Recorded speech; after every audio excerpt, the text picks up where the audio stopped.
தன்னையே தந்த இறைவனுக்கு தகன பலியாக தந்த நம் ஆண்டவர் இயேசு அன்பு பாதையில் பயணிக்கிறோம். அன்பே உருவான இறைவன் கன்னிமரியின் திருவயிற்றில் மனிதனாக உருவாகி இம்மண்ணில் பிறந்து அன்புக்கு சான்று பகிர்ந்தார்.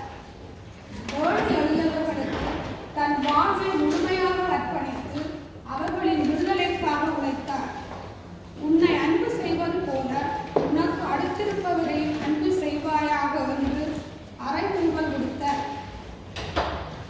அன்பிற்கால் புதிய சமத்துவ சமூகம் அமைய இயலும் என தன் புனித வாழ்வால் மெய்ப்பித்தார். இன்றைய உலகம் இயேசு காட்டிய அன்பு வாழ்வை மறந்து சுயநலத்தில் விழுந்து சொல்லொடு துன்பத்தில் வாழ்கின்றது. நீங்களும் நானும் சாட்சிகள். மதத்தின் பெயரால், சாதியின் பெயரால், மொழியின் வெறுப்புணர்வால், ஏழை பணக்காரர் ஏற்றத்தாழ்வு, தேச பிரிவுகளால் வேறுபாடு, ஆண்கள் உறவுகளில் உரசல், குடும்பத்தில் விரிசல் என எண்ணற்ற பிரச்சனைகளை நாளும் சந்திக்கின்றோம். இத்தனை முரண்பாடுகளும் அன்பற்ற வாழ்வினால் நிகழ்ந்தது என்பதனை ஊரும் உலகம் அறியும். இவற்றை நாம் களைய வேண்டாமா? வாருங்கள், இயேசுவின் அன்பு பாதையில் நடப்போம்.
தன்னால் படைக்கப்பட்ட மனிதன் முன்னால் நீதி தீர்ப்புக்காக குற்றவாளி கூண்டில் நிறுத்தப்பட்டுள்ளார். மனச்சாட்சி முழுவதும் மலங்கடித்த மனிதன் தன் மனைவியின் மூலமாக அதை புதுப்பிக்க அவனுக்கு வாய்ப்பு கிடைத்தும் தன் பதவிக்காக அதை தவறவிட்டு ஒருவன் இயேசு சாவுக்குரியவர். எனவே ரோமர்களால் உச்சப்பட்ட தன்னிலையான அவமான சிலுவை சாவுக்கு வழங்கப்பட வேண்டும் என்று யூத சங்கம் முழுமையும் முயற்சித்தது. வறியவரின் குரலான இயேசுவை கொண்டு வெளியவரின் வாழ்வை இருளுக்குள் தள்ள மொத்த அதிகார வர்க்கமும் உத்தரித்தது. சாவுக்காக இயேசு ஒருபோதும் அச்சமடையவில்லை. ஆனால் அன்பு வாழ்வுக்கு கல்லறை காட்ட வேண்டும் என்று அவரின் செயல் அவரை மிகவும் பாதித்து நிரம்பியது. அதற்காக நீதியை கொண்டு இயேசு சிலுவை சாவுக்குரியவர் என்ற தீர்ப்பு எழுதின பிளாத்து மறைந்தாலும் இன்றும் நீதியை கொள்ளும் பிளாத்துக்கள் இருக்கத்தான் செய்கிறார். இவற்றை வாய்மூடி மொழியாக வெறும் பார்வையாளர்களாக வாழும் நாமும் பிளாத்துக்கள் என்பதை மறக்க வேண்டாம். நீதி ஒவ்வொரு நாளும் பல்வேறு இடங்களில் தூக்குமேடை ஏற்படுத்துகின்றது.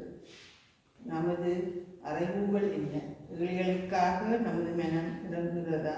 குடும்பங்களில் எவ்வாறு நீதி வாழ்கிறது?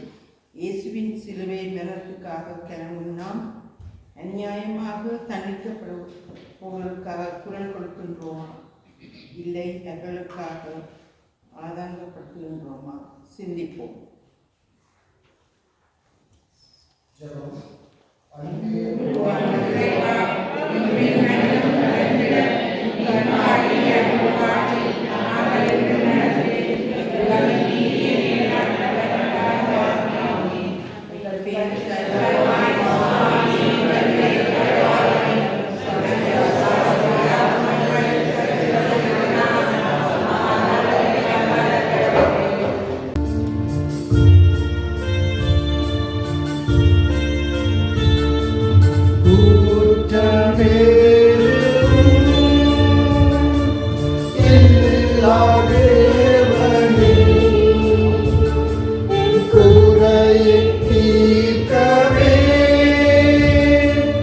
மரணம் தேற்றிரே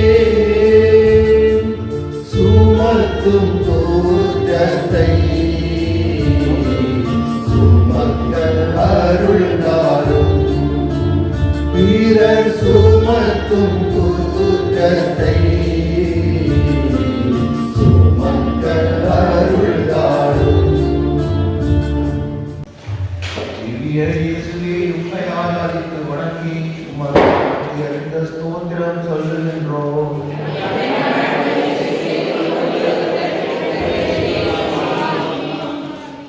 இரண்டாம் நிலை அன்பின் தோல்வி உலகம்.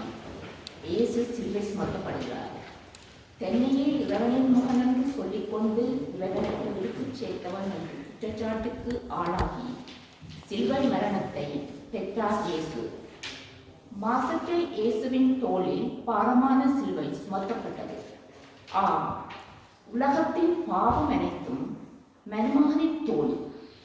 குற்றமற்றவரை குற்றமாக்கி கொடூரமான சாவுக்கு கையெழுத்து கைகொட்டி சிரித்து அதிகார வர்க்கம். இருப்பினும் இயேசுவின் முகத்தில் மட்டற்ற மகிழ்ச்சி. காரணம், தன் கொடிய சாவால் பாவத்துக்கும் சாவுக்கும் சாவுமணி அடிக்கப் போகின்றேன் என்பதால் இயேசு துணிந்து வலிந்து சிலுவை மரணத்தை ஏற்றுக்கொள்கிறார். தான் படைத்த மனிதனின் ஈடேற்றத்திற்காக. இறைவன் தன்னை முழுமையாக தன் அன்பு அளப்பெரியது. இன்று நமது அன்பு பணி எவ்வாறு இருக்கிறது? கொடுத்த பணம் பொருள் உதவிக்கு பதாகைகள் வைத்து விளம்பரம் தேடி தப்பட்டம் அடிக்கும் நிலைதான். இயேசு கேட்பது பணம் பொருள் தாண்டி உண்மையான உடனிருப்பு உறவு என்பதை மறக்க வேண்டாம். சமூகத்தின் ஏற்றத்திற்கு நமது அர்ப்பணிப்பு தேவை. பிறரின் சோதனையில் நமது உடனிருப்பு தேவை என்பதை உணர்வோம். அன்புள்ள மனிதர்களாக வாழ்வோம். சிந்திப்போம்.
பாடுகளின் பாதையில் மூன்றாம் நிலை அன்பின் பாதையில் முதல் சறுக்கல்.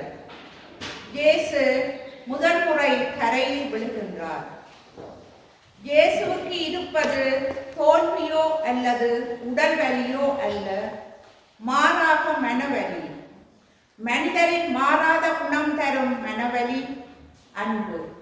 அன்பு செய்யப்பட வேண்டும் என்றார் புனித அசிசிஸ் பிரான்சிஸ். ஆம், அந்த அன்பு இயேசு போதித்த நற்செய்தி வாழ்வே. 3 ஆண்டுகள் இதற்காகவே கிறிஸ்து தனது வாழ்வை அர்ப்பணித்து மனிதர் உண்மையாகவே மகிழ்ச்சி பெற உதவினார். ஆனால் மனிதரோ கிறிஸ்துவை மறந்து இழிவான வழியில் கிடைக்கும் சிற்றின்பத்துக்கு அடிமையாகும் நிலை கண்டு இயேசு கலங்கினார். கலிலேயா தொடங்கி எருசலேம் வரை இயேசு உண்மையை உரைக்க போதித்தார். ஆனால் மாறாத மனிதரின் நிலை கண்டு இயேசு தடுமாறுகிறார். அதுவே இந்த சறுக்கல் தான். ஆனால் இயேசு விழுந்து கிடக்கவில்லை, மாறாக எழுந்து சிலுவை சுமக்கிறார். மனித குணம் மாறும், அங்கே மனம் வாழும் என்றே. அன்புக்குரியவர்களே, நமது மனமும் குணமும் எவ்வாறு நம்மில் நம்பிக்கை வைத்து நம்மை படைத்த இறைவன் முன்னேறி செல்கின்றார்.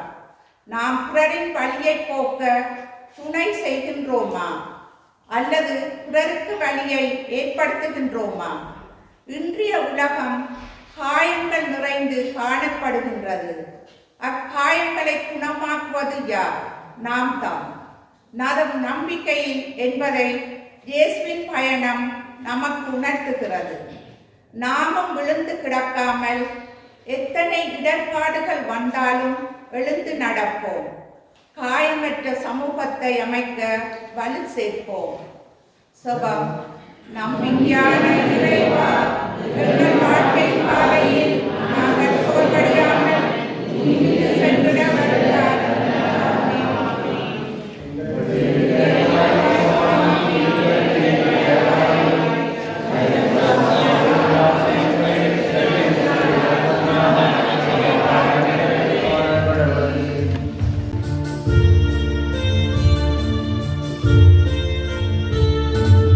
உலகின் பாவமோ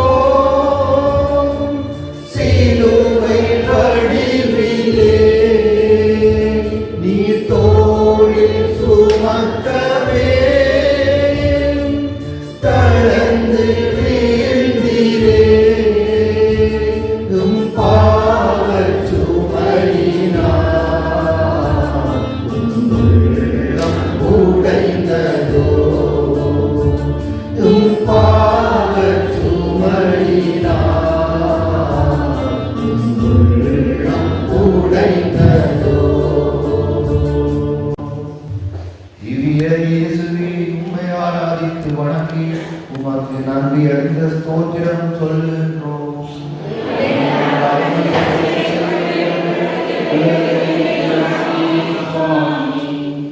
பாடுகளின் பாதையிலே 4ஆம் நிலை.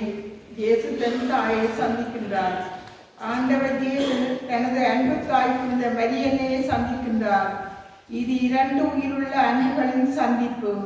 2 மாதங்கள் தன் கருவில் இறைவனின் வார்த்தையை தாங்கி அதற்கு உரு கொடுத்து இவ்வுலகிற்கு இயேசுவாக வழங்கினார்.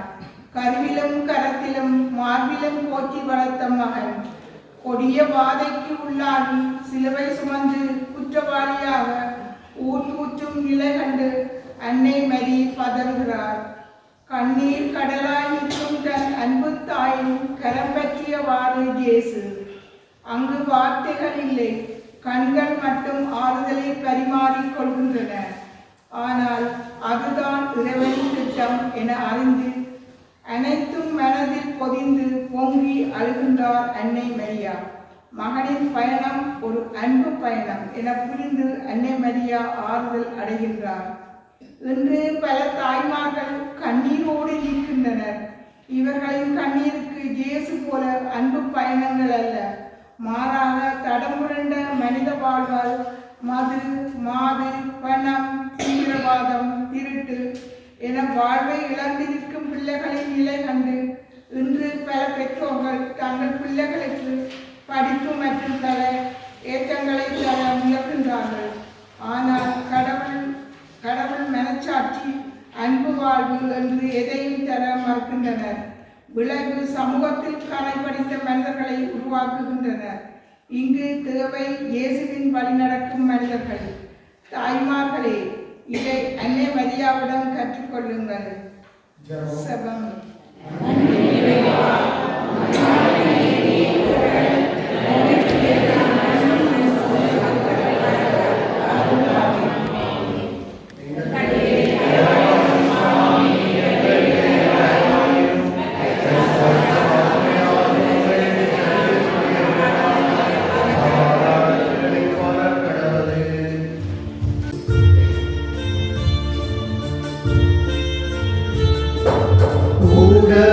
உடலுரத்த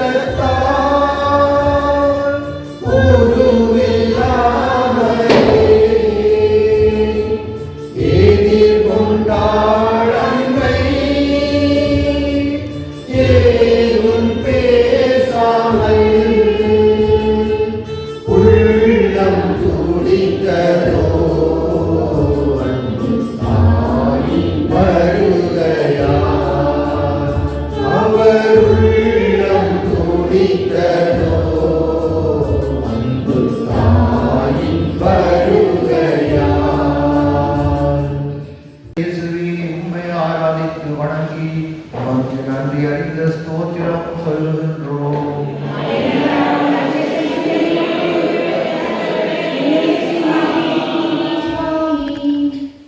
ஐந்தாம் நிலை, அன்புக்கு கிடைத்த நட்பு. சிலுவை சுமக்க சீமோன் இயேசுவுக்கு உதவுகிறார். பாரமான சிலுவை, முட்கள் நிறைந்த சாட்டை அடியின் கொடிய சித்திரவதை ஆகியவற்றின் காரணமாக இயேசுவின் திருவுடல் கிழிந்து தொங்குகின்றது. எங்கே இவர் கல்வாரி போகும் முன்பே வழியிலே இறந்து விடுவாரோ, சிலுவை என்ற அவமான மரத்தில் இருந்து தப்பி விடுவாரோ என்ற அச்சம் ரோமை வீரர்களுக்கும் யூத குருக்களுக்கும் மேலோங்கி இருந்தது. தங்களது திட்டம் தோற்கக்கூடாது என்பதற்காக அங்கு வேடிக்கை பார்க்க வந்த சிரேனே ஊராகிய சீமோனை சிலுவை சுமக்குமாறு கட்டாயப்படுத்துகின்றனர். இயேசுவின் பரிதாபமான நிலை கண்டு வருந்தி அவருக்கு உதவிட தானும் அவருடன் இணைந்து சிலுவையை சுமக்கிறார். வருந்தி சுமை சுமப்போரே வாருங்கள் என்னிடம், நான் உங்களுக்கு இளைப்பாறுதல் தருகிறேன் என்று சொன்ன மணமகள் சிமியோன் தரும் சிறு இளைப்பாறுதலினால் மகிழ்கிறார். தனது துன்பமான நேரத்தில் எவ்வித கைமாறும் எதிர்பாராமல் வந்த தோழமையை நினைத்து இயேசு உற்சாகமடைந்து மீட்பு பயணத்தில் முன் செல்கிறார். இன்றும் மனிதன் உயிர் வாழ்வதற்கு சிமியோன் போன்ற நல்ல உள்ளங்கள் தான் காரணம் என்பதை நாம் மறந்துவிட முடியாது. இன்பத்தில் கூடிக்கொண்டாடும் பலர் துன்பம் வந்ததும் ஓடி ஒழித்து விடுவதை பார்க்கிறோம். அத்தகைய ஈன குணம் மனிதமல்ல என்பதை உணர்வோம். உண்மையான உறவுக்கு மதிப்பளித்து பணத்தால் வரும் காணல் உறவுகளை களைந்து ஏழை எளியோருக்கு தன்னலம் பாராமல் உதவுவோம். உறவுகளுக்கு கை கொடுப்போம்.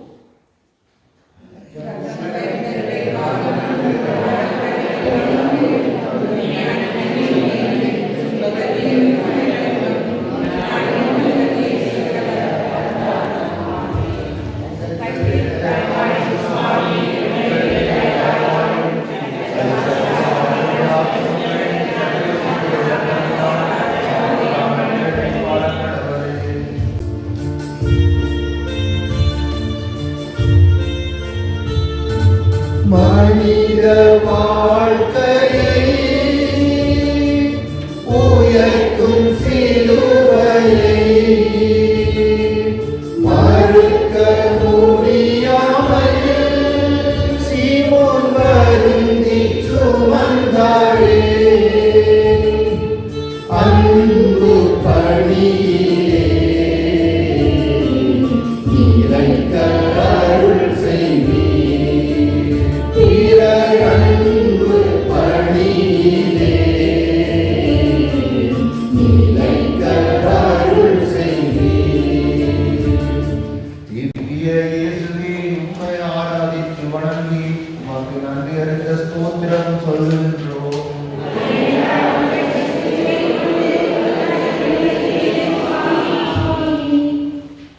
ஆறாம் நிலை, அன்புக்கு மீண்டும் ஒரு தோழமை. வேரோனிக்கால் இயேசுவின் முகத்தை துடைத்தார். பூகம்பம் இடையே ஒரு இனிய தென்றல் இயேசுவின் முகத்தை வருகிச் சென்றது. ஆம், வேரோனிக்கால் என்ற அந்த பெண் தென்றல் அன்று ஒரு அன்பு புரட்சி செய்தது. இயேசு சிலுவை சுமந்து செல்லும் பாதையில் பலர் வேடிக்கை பார்த்தனர், சிலர் வேதனைப்பட்டனர்.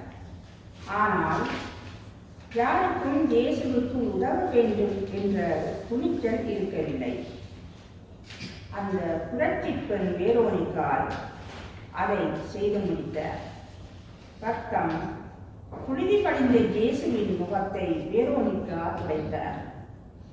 அந்த அன்பு மனித உரம் மகளுக்கு அன்பின் ஆண்டவர் அந்த சிறு துணியில் தனது திருமுகத்தை பரிசளித்தார். பேரோலிக்கா போன்ற மாணிக்கம் மனிதர்கள் மத்தியிலும் உண்டு. ஆனால் அவர்கள் ஒரு சிலரே என்கின்ற போதுதான் நெருடலாக இருக்கின்றது. பணம், பதவி, வலிமை என்று சமுதாயத்தில் செல்வாக்கு உடையோர் நம்மில் பலர் இருந்தாலும் சமூக விடியலுக்கு உண்மையாக உழைக்க வருவதில்லை என்பதுதான் உண்மை. இயேசு விரும்புவது வெறும் விசுவாசம் இல்லை, மாறாக சேவை நிறை விசுவாசம் அவர்களுக்கு மட்டும்தான். அவர் தரும் நிம்மதி என்ற அன்பு பரிசு கிடைக்கும். அன்பின் நிறைவா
அன்பின் பாதையில் இரண்டாம் சறுக்கல்.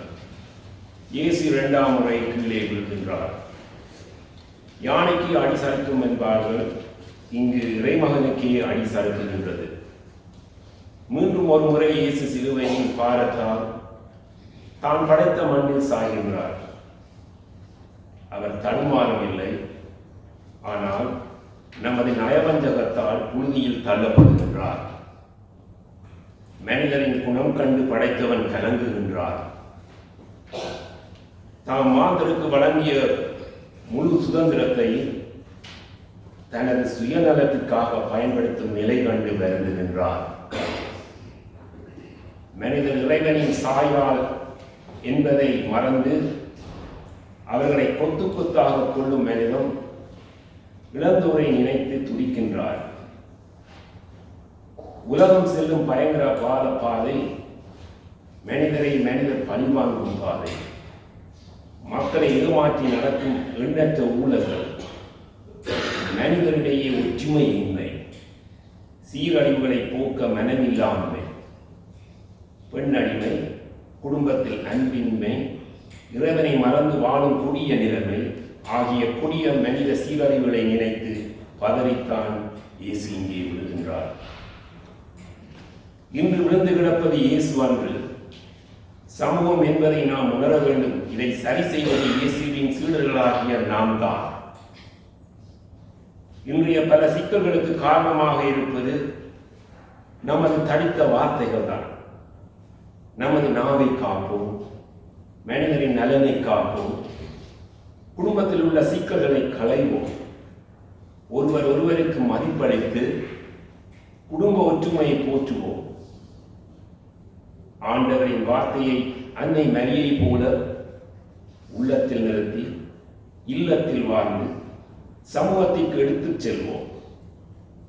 அங்கே விழுந்து கிடக்கும் மனிதரை கை தூக்கி நிறுத்தி விழுந்து கிடக்கும் இயேசுவை தூக்கி விடுவோம். செல்வோம்.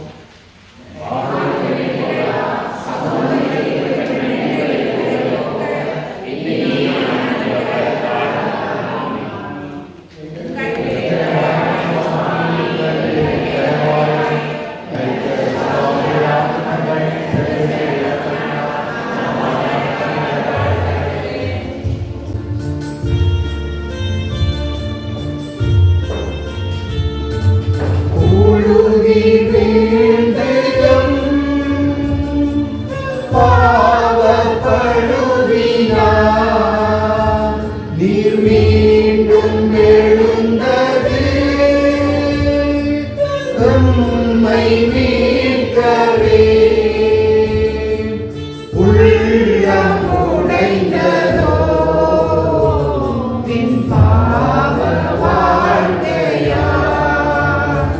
உம்